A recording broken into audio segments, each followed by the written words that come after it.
우원식 국회의장이 지난 일요일이죠. 예.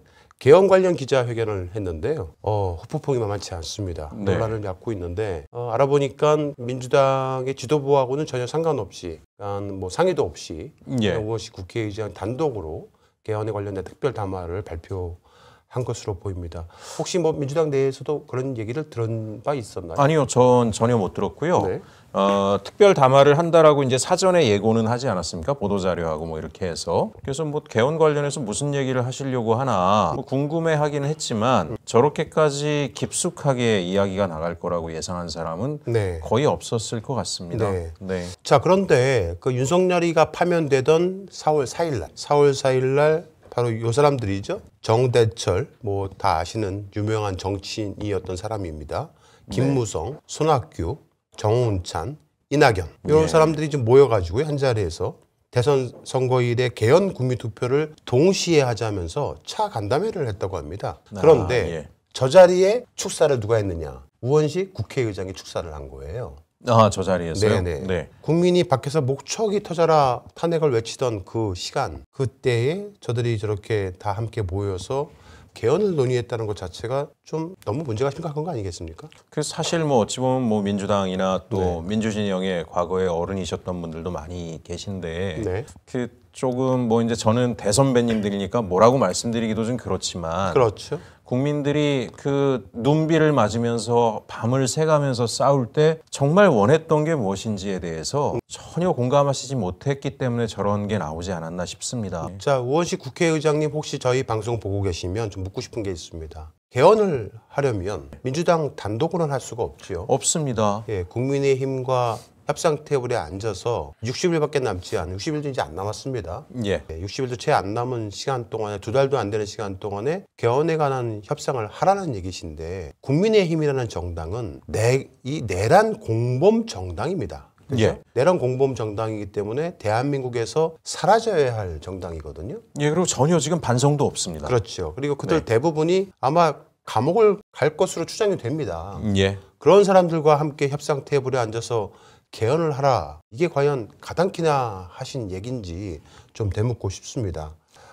갑자기 개헌을 하자는 얘기를 꺼낸 것에 대한 어떤 저의가 있지 않을까 생각이 됩니다. 바로 이게 아닐까 생각이 드는데요. 자, 국회의장 직속, 그러니까 현재 국회의장은 우원식이니까 우원식 국회의장 직속으로 국민미래개헌자문위원회라는 것이 생겨났습니다. 국민미래개헌자문위원회는 2024년 11월에 출발을 했어요. 그러니까 불과 1년밖에 안 됐죠. 그러다가 올해 3월에 완전체가 되었고요. 여태까지 3차례 정도 회의를 진행했다고 합니다.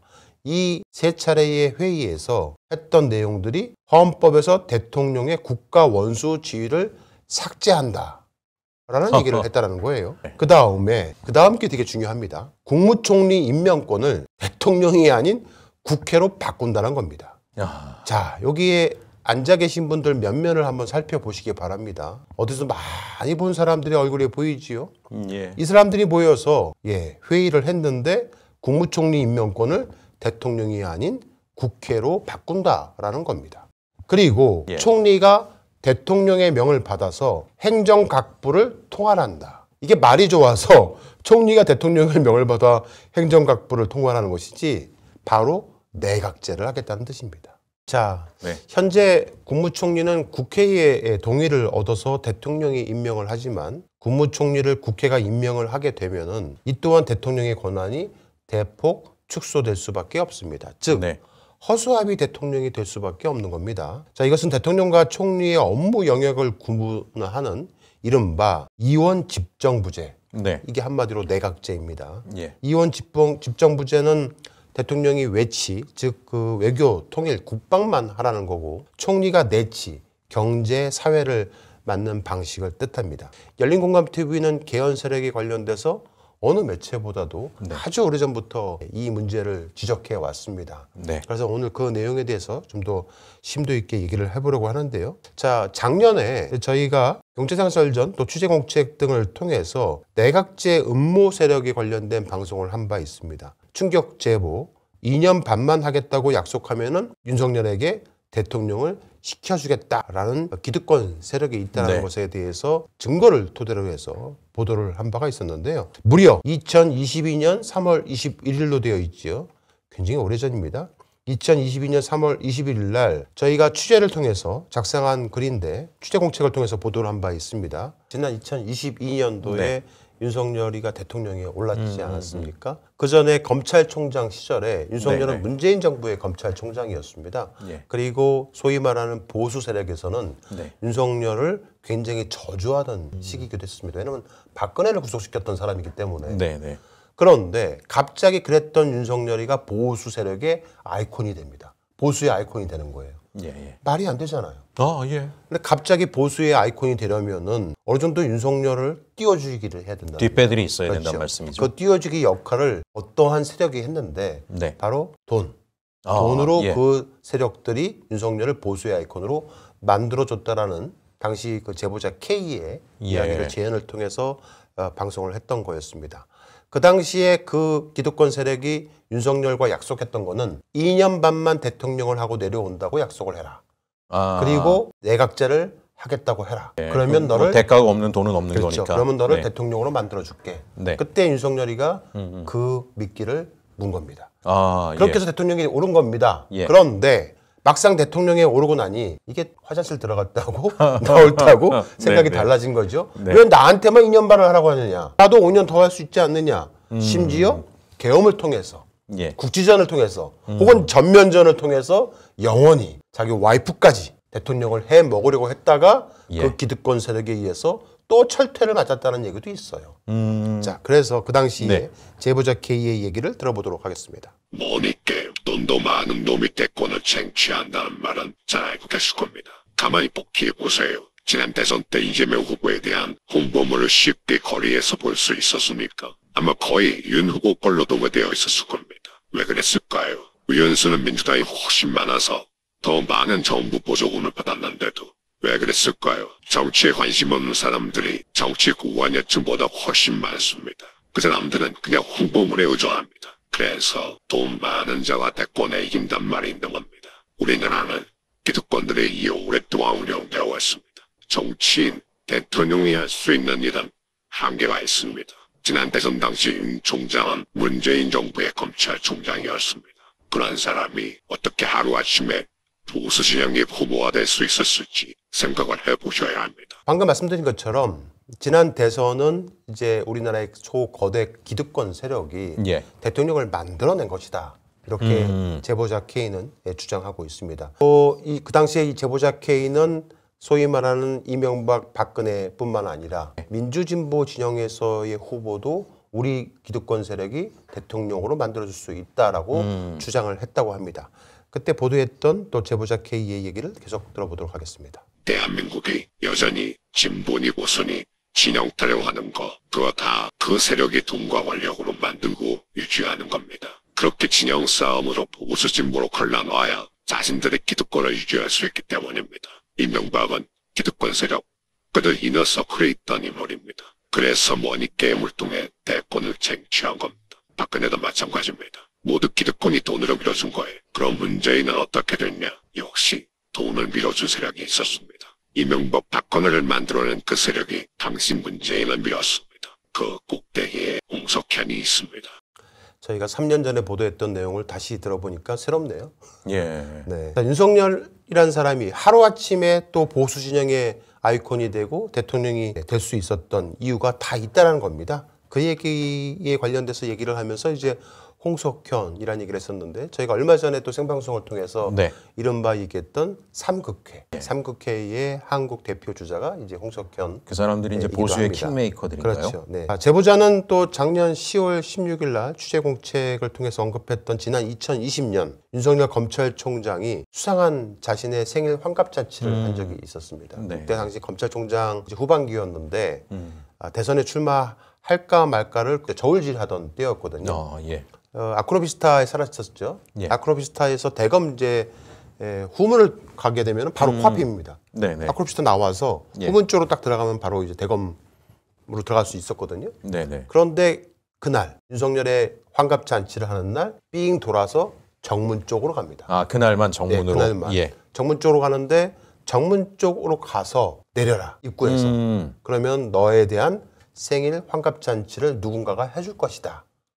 라는 전화를 받습니다. 예. 그 전화를 받고 후문은 안 가고 예. 정문으로 갔었는데요. 사전 연출이 다 된 거네요. 네, 그 얘기를 한번 들어보도록 하겠습니다. 지난 2022년에 대선에 나설 뜻을 아직 밝히기도 전에 윤 총장 생일이고 환갑날인 12월 18일 날 대검 정문으로 출근하라고 전화한 인물이 있습니다. 그가 바로 홍석현입니다. 아크로비스타는 대검 후문과 가깝기 때문에 평소 윤 총장은 후문으로 출퇴근합니다. 그런데 유독 그날만 정문으로 출근해서 정문 앞에 윤 총장 환갑 장치상을 차리고 준비하고 있던 극우 유튜버들과 만남을 가집니다. 일부러 차에서 내려서 그들의 응원과 지지를 받습니다. 그때 굉장히 많은 언론들이 대서특필을 했었습니다. 바로 그날 윤 총장 환갑날 그 장면을 통해 윤 총장은 보수의 새로운 아이콘으로 탄생하게 됩니다. 그렇게 해서 윤 총장이 민주당 대표 출신 문재인 대통령의 검찰총장에서 하루아침에 국민의힘 보수의 아이콘이 되어버린 겁니다. 그러면 어떻게 국민의힘으로 입당을 해서 대권 주자가 될 수 있었느냐? 바로 양경철, 그 사람이 홍석현과 함께 그림을 그린 겁니다. 네, 제보자 K의 주장입니다. 양정철도 나오고 홍석현이라는 이름도 나오고 무섭죠. 하지만 팩트가 하나 있습니다. 바로 네. 그 검찰총장 당시에 윤석열의 환갑잔치가 실제로 대검 정문에서 개최가 됐었는데 그 대검 정문에서 윤석열이가 갑자기 차에서 내려서 자신의 생일상을 차려준 사람들과 이런저런 얘기를 나눠요. 그때 그에게 접근했던 사람이 바로 이 사람입니다. 어떻게 모이셨는지 한 말씀 오늘 저기 윤석열 검찰총장 네네. 60세 진짜 회감날이고 네네. 그래서 뭐 어떤 기념을 좀 할까 하다가 의견이 아이디어가 나온 게 채팅방에서 나온 의견이 여기서 한번 기념 행사를 좀 하자라는 의견들이 모아져서 이제 진행을 하게 됐습니다. 네. 전날 바로 윤석열이라는 사람이 예. 보수의 아이콘이 된 겁니다. 참. 자, 근데 저 친구가 극우 유튜버고 굉장히 이제 박근혜를 추종했던 사람이었는데 네. 갑자기 윤석열을 이제 뭐 환갑잔치를 열어준다고 하면서 윤사모라는 걸 만들어요. 맨날 욕을 하다가요. 어떤 사람이었냐면 이런 사람이었습니다. 보시겠습니다. 검찰은 지난 화요일 윤석열 서울중앙지검장 집 앞에서 협박 방송을 한 유튜버 김상진 씨를 불러 조사하려 했습니다.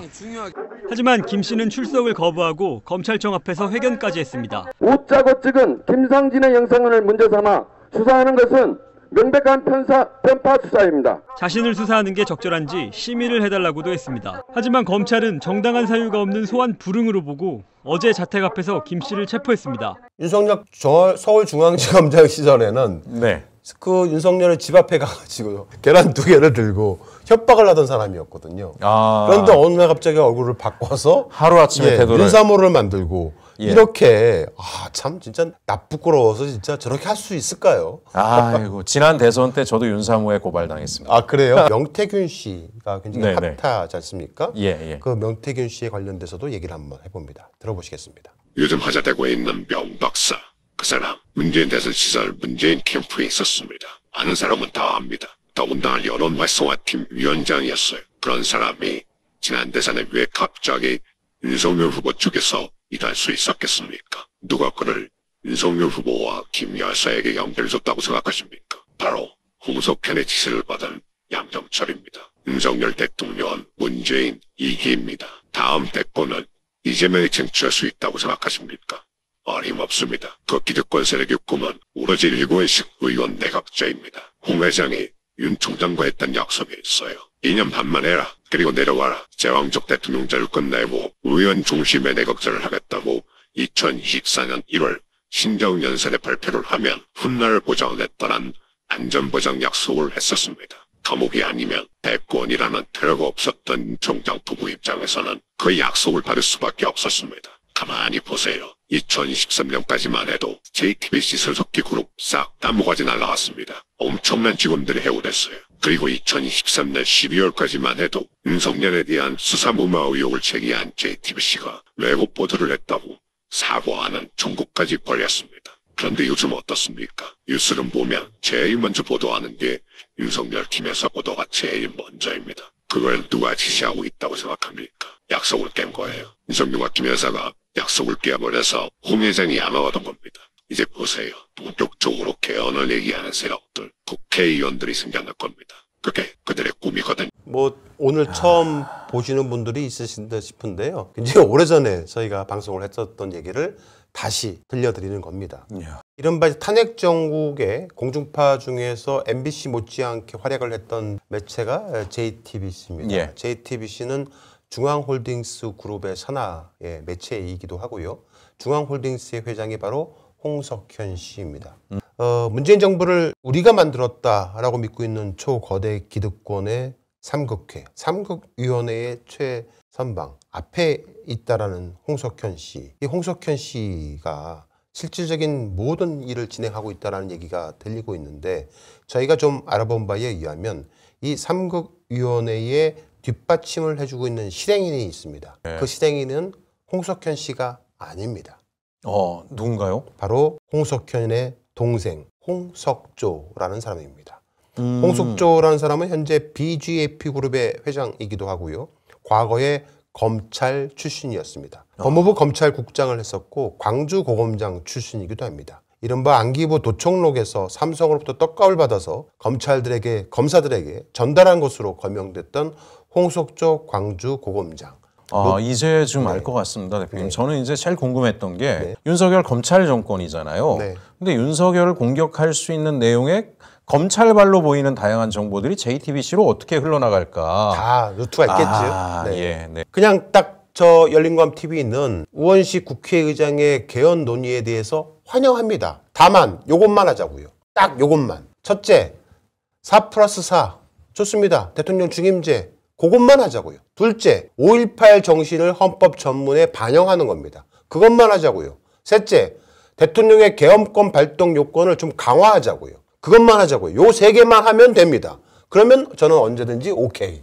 저거는 아마 대선 끝난 다음에나 가능할 것 같아요. 국민의힘이 저걸 죽었다 깨나도 안 받을 테고. 그러니까 그 밖에 뭐 이원 집정부제, 분권형제, 국무총리, 국회 추천제, 결선투표제, 자치분권 강화 이게 60일 내 가능합니까? 가능하지도 않고 할 필요도 없습니다. 되지도 않아요. 단 가능하다 하더라도 100만 분의 1 내란 세력 국민의힘 싹 다 척결하고 나서 맞습니다. 그래서 하던가 말던가. 권성동이, 권영세, 나경원이 같은 인간들을 마주 앉아가지고 왜 개헌을 논의합니까? 절대 못합니다.